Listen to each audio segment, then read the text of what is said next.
terima kasih teman-teman. Selamat siang. Ya, selamat bertemu kembali pada hari ini. Saya akan bersosialisasi tentang budaya positif di lingkungan sekolah. Kegiatan kita hari ini bertujuan untuk memahami pentingnya mengetahui kebutuhan dasar dan lingkungan yang memfasilitasi seluruh pendidik di sekolah agar dapat meningkatkan kompetensinya secara aman dan nyaman. Kegiatan ini juga mampu menggerakkan komunitas sekolah untuk bersama-sama mengembangkan dan mewujudkan visi sekolah yang berpihak pada murid dan meneruskan nilai-nilai universal.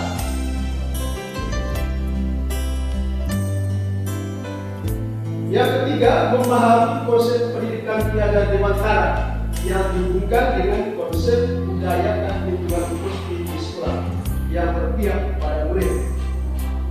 Melakukan evaluasi dan refleksi tentang praktik disiplin dalam pendidikan sekolah, pendidikan Indonesia secara umum untuk mendapatkan pemahaman baru mengenai konsep disiplin positif untuk menciptakan murid dengan profil pelajar Pancasila.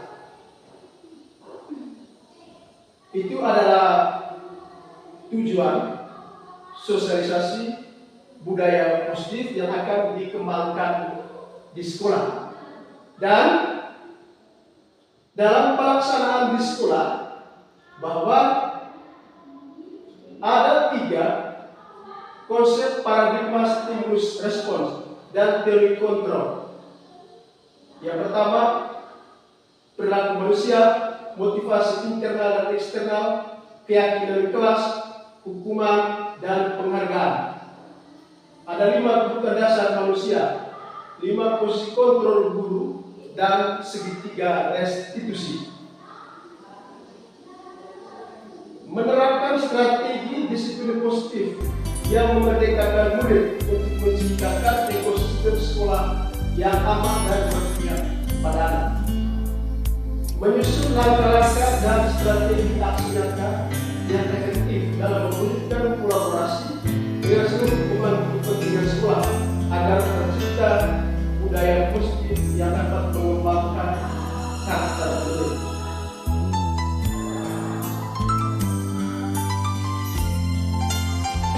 Kemudian bersikap reflektif dan kritis terhadap budaya di sekolah dan senantiasa mengembangkannya sesuai kebutuhan sosial dan emosional murid. Budaya positif yang kita kembangkan di sekolah harus sesuai dengan kebutuhan sosial dan kebutuhan emosional siswa sendiri. Teman-teman, ada pertanyaan yang kita diskusikan secara bersama. Setuju atau tidak setuju? Hukuman dapat mendisiplinkan anak. Setuju atau tidak? Setuju. Ada yang setuju, ada yang tidak. Yang kedua, pemberian hukuman dengan hal positif seperti membaca atau membersihkan halaman sekolah dapat meningkatkan disiplin anak. Setuju.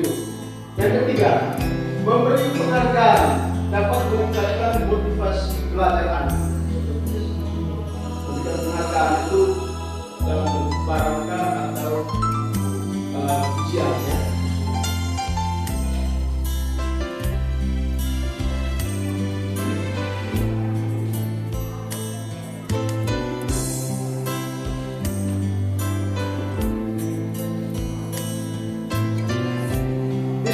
Positif dan nilai-nilai kebajikan universal. Coba kepalkan tangan.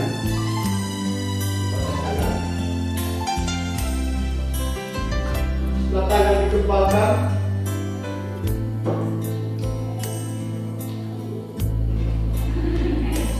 dikepalkan, kita membayangkan di dalam ini ada emas, ada emas dikaitkan melalui tidak emas. Kemudian apakah benda yang kita miliki bisa diberikan kepada orang lain atau tidak? Itu tergantung kita. Itu tergantung kita.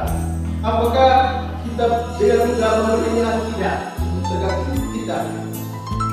Atau ini, misalnya ada emas dalam kepala tangan ini. Bagaimana ibu bisa memberikan itu kepada orang lain? Apakah bisa diberikan atau tidak? Tidak bisa diberikan. Sangat dibutuhkan. Bagus. Di dalam genggaman ini ada emas. Apakah Anda bisa memberikan itu kepada orang lain?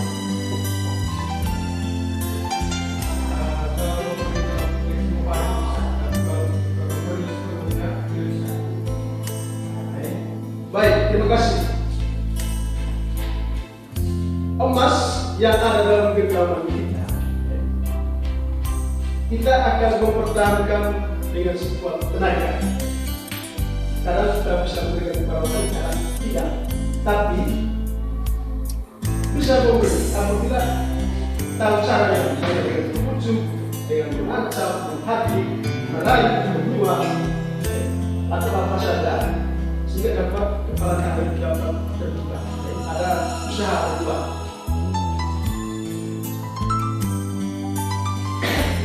Perubahan paradigma teori kontrol ilusi kontrol. Ilusi guru mengontrol murid. Ilusi bahwa kritik dan membuat orang merasa bersalah dapat menguatkan karakter. Tetapi ilusi itu kayaan kebayangan. Ilusi bahwa semua perbuatan positif efektif dan bermanfaat. Harapan kita. Ilusi bahwa semua perbuatan positif efektif dan bermanfaat. Ilusi bahwa orang dewasa memiliki hak untuk memaksa. Jadi orang dewasa memiliki hak untuk memaksa. Misalnya guru matematika memaksa siswanya dengan perluan matematika. Jadi dia bisa mengerjakan soal.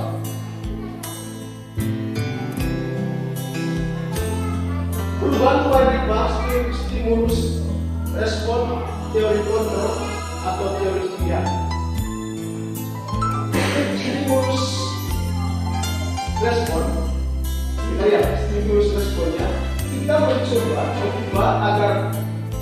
mengubah orang agar berpandangan sama dengan kita. Stimulus respon. Kontrolnya, kita berusaha memahami pandangan orang lain tentang dunia. Stimulus respon juga, kita mencoba mengubah orang agar berpandangan sama dengan kita. Sedangkan teori kontrol atau pilihan, teori kontrol orang agar berpandangan sama dengan kita.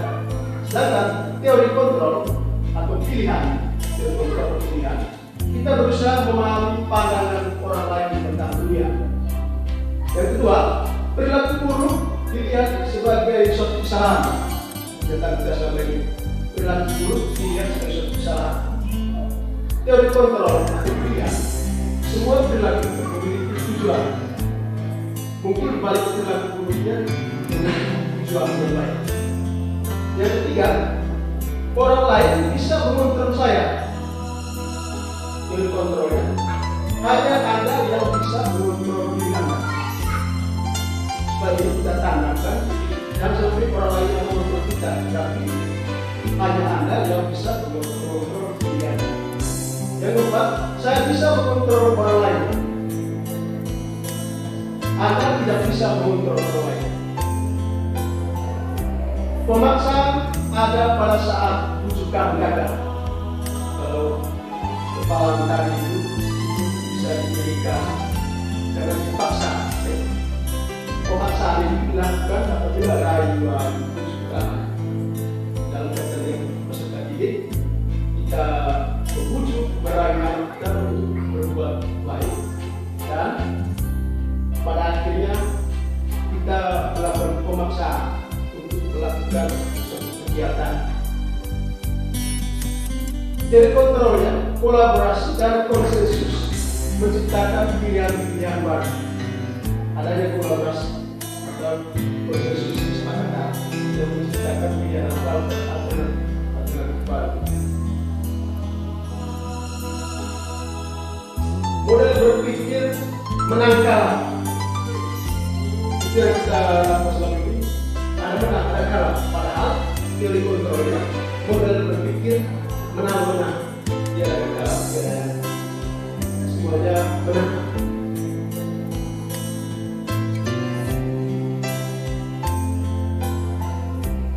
Teori kontrol atau teori pilihan atau pilihan besar. Ada yang bisa mengontrol orang lain, hanya Anda yang bisa mengontrol diri Anda. Makna disiplin, belajar kontrol diri dengan menggali potensi kita agar mencapai tujuan mulia, yaitu sesuatu dari seseorang yang kita inginkan berdasarkan nilai-nilai yang kita hargai. Yang kedua, semua perilaku memiliki tujuan. Teori motivasi. Ada motivasi ekstrinsik, ada motivasi intrinsik. Motivasi ekstrinsik, satu, untuk menghindari hukuman. Yang kedua, untuk mendapatkan imbalan. Orang berbuat sesuatu mendapatkan imbalan. Motivasi intrinsiknya untuk menghargai diri sendiri. Ini adalah nilai kewajiban. Kemudian model berpikir menang-menang dan kolaborasi dan konsensus menciptakan pilihan-pilihan baru. 5 fungsi kontrol: penghukum, membuat rasa bersalah, teman dan memantau. Penghukum dan pembuat rasa bersalah ini untuk teori motivasi untuk menghindari hukuman misalnya. Sedangkan teman dan memantau untuk mendapatkan imbalan, kita melakukan sesuatu untuk mendapatkan imbalan. Kemudian manajer di sini untuk menghargai diri sendiri. Ini adalah segitiga restitusi. Realitas atau kebutuhan kita berbeda. Kita berusaha memahami pandangan orang lain tentang dunia. Setiap orang memiliki gambaran yang berbeda. Realitas bahwa kebutuhan kita berbeda. Kita berusaha untuk memahami pandangan orang lain. Jangan hanya berpikir tentang pandangan diri sendiri dan punya pemikiran yang berbeda. 5 kebutuhan dasar manusia: bertahan hidup, penguasaan, kasih sayang, dan rasa. 5 kebutuhan dasar manusia: bertahan hidup, penguasaan, kasih sayang, dan rasa diterima, kesenangan, kebebasan. Apakah makna disiplin? Apakah makna disiplin? 1. Berasal dari bahasa Latin.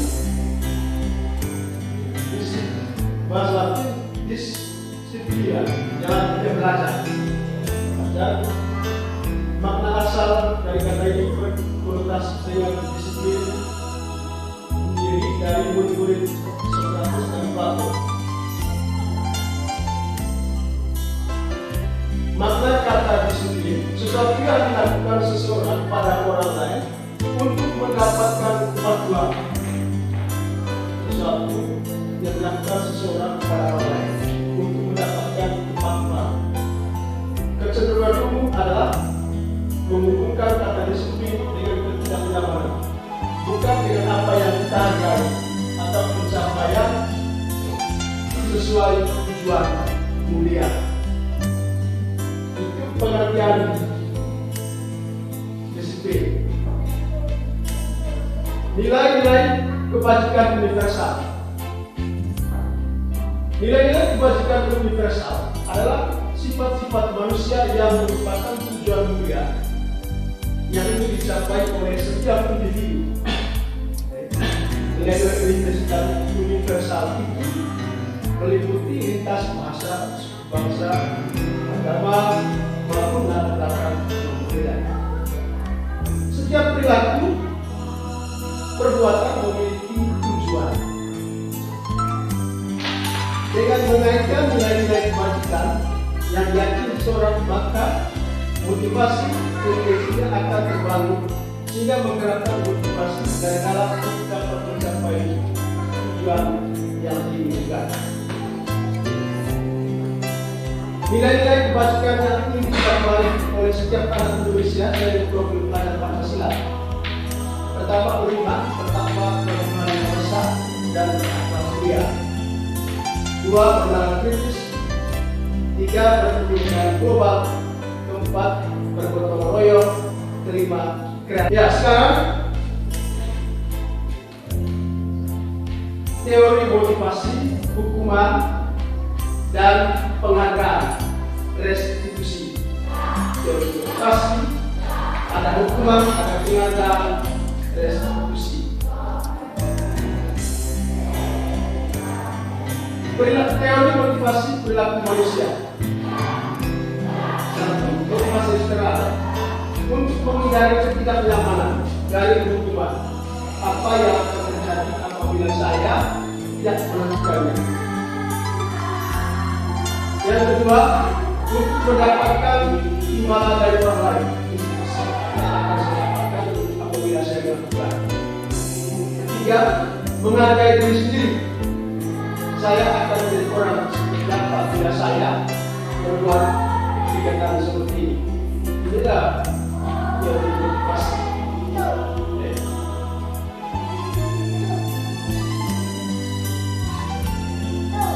Merdeka, menurut Piagam Dewata, merdeka itu tidak hanya terlepas dari perintah, akan tetapi juga cakap buat pemerintah diri sendiri. Bentuk program kebajikan apresiasi. Dalam memberikan apresiasi, ada beberapa hal yang perlu kita ingat. Pertama, beri pengakuan secara khusus. Kita berikan pengakuan secara khusus kepada siswa. Kedua, beri pengakuan secara pribadi berhadapan dengan siswa. Yang ketiga, beri pengakuan kepada semua murid. Keempat, beri pengakuan secara konsisten. Semua murid. Keempat, beri pengakuan secara konsisten. Fokus pada proses. Kita fokus pada proses. Contoh pengakuan atau apresiasi kebajikan. Pembuka. Kemarin saya perhatikan nilai kebajikan. Rasa empati besar sekali. Situasi pada saat menolong murid baru di kelas kita. Kemarin saya perhatikan rasa empati besar pada saat menolong murid baru di kelas kita. Itu salah satu apresiasi. Kita kebajikan. Yang kedua, saya menghargai kemudian pada saat kamu berbagi teman-teman di tugas sekolah. Yang ketiga, terima kasih untuk rasa tanggung jawab pada saat kamu mengikuti kertas yang sedang kami lakukan.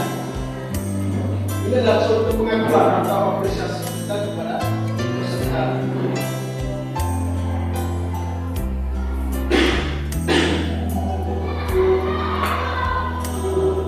Perbedaan hukuman dan konsekuensi. Kita akan memahami apa itu hukuman. Teman-teman tahu hukuman itu apa? Konsekuensi itu apa? Kita pilih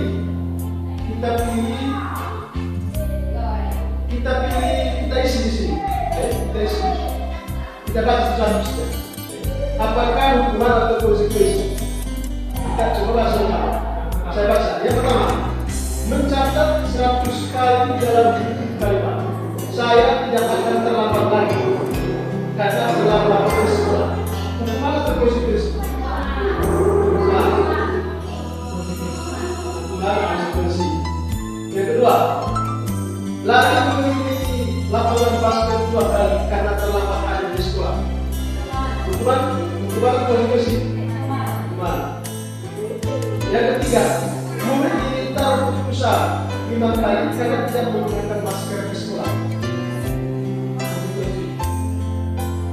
Hukuman konsekuensi. Hukuman.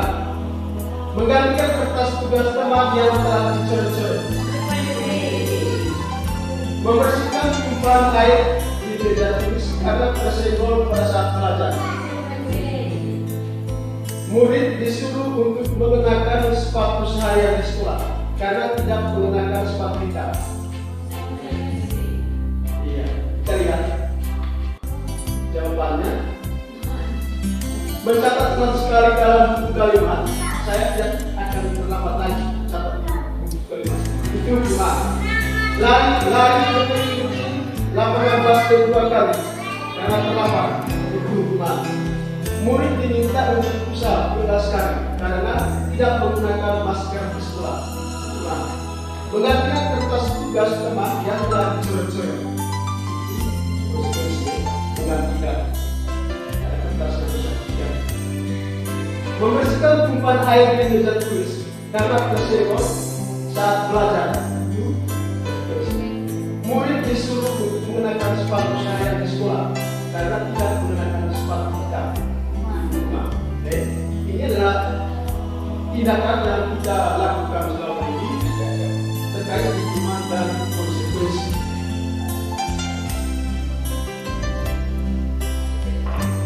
Ini perbedaannya, teman-teman. Perbedaan hukuman dan konsekuensi. Hukuman sesuatu yang harus terjadi. Sesuatu yang menyakitkan harus terjadi. Konsekuensi sesuatu harus terjadi. Hukuman membuat anak sakit fisik atau mati untuk jangka waktu lama. Konsekuensi anak menghargai disiplin. Yang ketiga, anak membenci kedisiplinan. Konsekuensinya anak menghargai disiplin. Keempat, hukuman paksaan. Hari ini kita akan membicarakan tentang keyakinan kelas 7. Siapa yang tahu apa itu keyakinan? Saya. Apa lagi? Keyakinan dan kepercayaan. Peraturan dan keyakinan. Peraturan dan keyakinan. Sama apa beda? Sama. Peraturan dan keyakinan. Siapa tahu? Peraturan tahu? Keyakinan juga tahu. Peraturan dan keyakinan sama apa beda? Beda.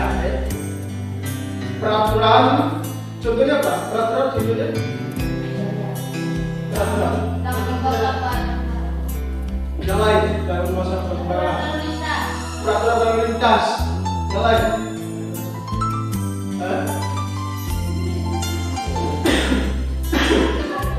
Peraturan itu suatu kegiatan yang harus dilaksanakan melalui sebuah aturan. Datang di sekolah pukul 7.30 KBM dimulai. Keyakinan, siapa tahu keyakinan itu apa? Keyakinan itu adalah kesepakatan secara bersama, hasil keputusan bersama, hasil kesepakatan bersama, bukan sesuatu yang diatur oleh orang lain, tapi berdasarkan keputusan kita bersama. Sehingga hari ini kita buat tentang keyakinan kelas. Keyakinan kelas. Karena itu adik-adik, karena itu anak-anak sekalian, kamu akan tulis keyakinan kelas apa yang kamu lakukan supaya nanti kita mengikutinya secara bersama. Keyakinan kelas apa yang kamu lakukan supaya nanti mengikutinya secara bersama.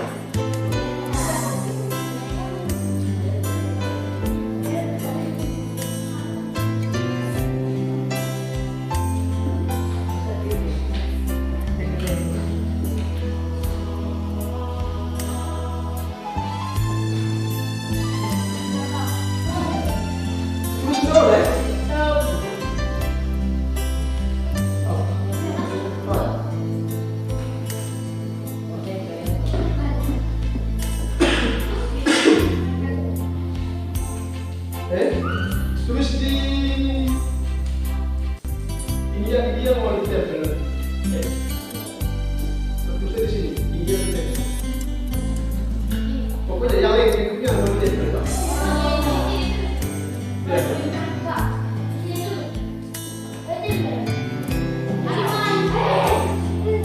Nanti ditempel begini, bro.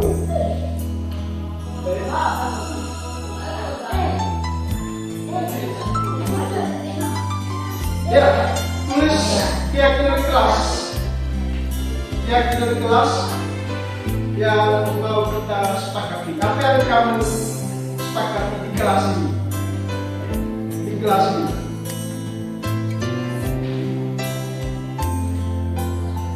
Yang kamu mau buat di kelas ini apa? Misalnya pergi WC pada jam istirahat, misal itu. Kemudian atau mengambil buku sebelum pelajaran dimulai. Terus keyakinan kelas yang kamu inginkan.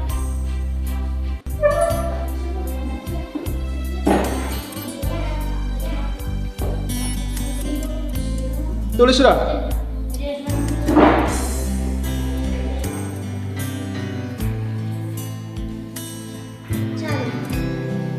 Satu-satu.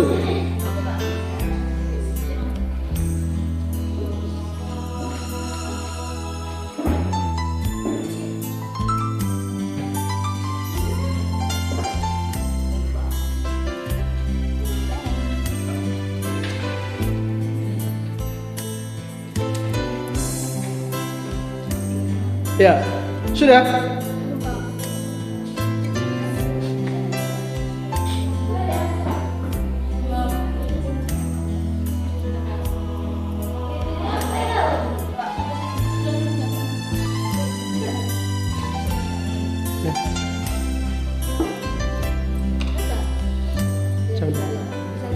May foto tekan doang.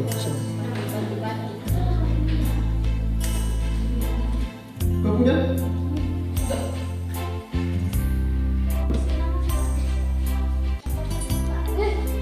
Macam mana ni suara? Ini bawa kan dia. Mama bawa dia. Kemudian ada dia apa?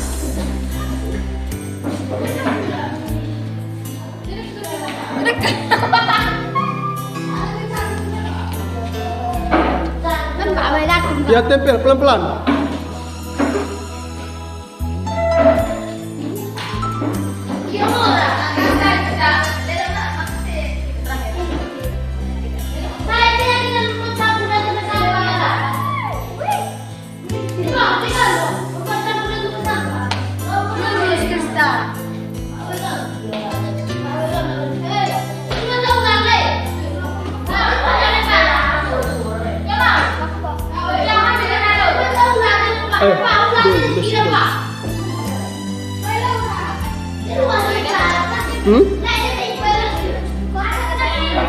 Dogis.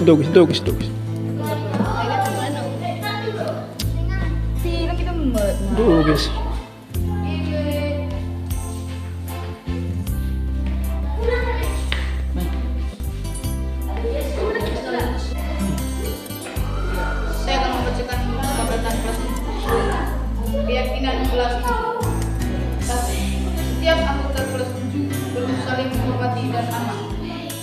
Dua, setiap anggota kelas ini perlu menjadi dirinya yang terbaik.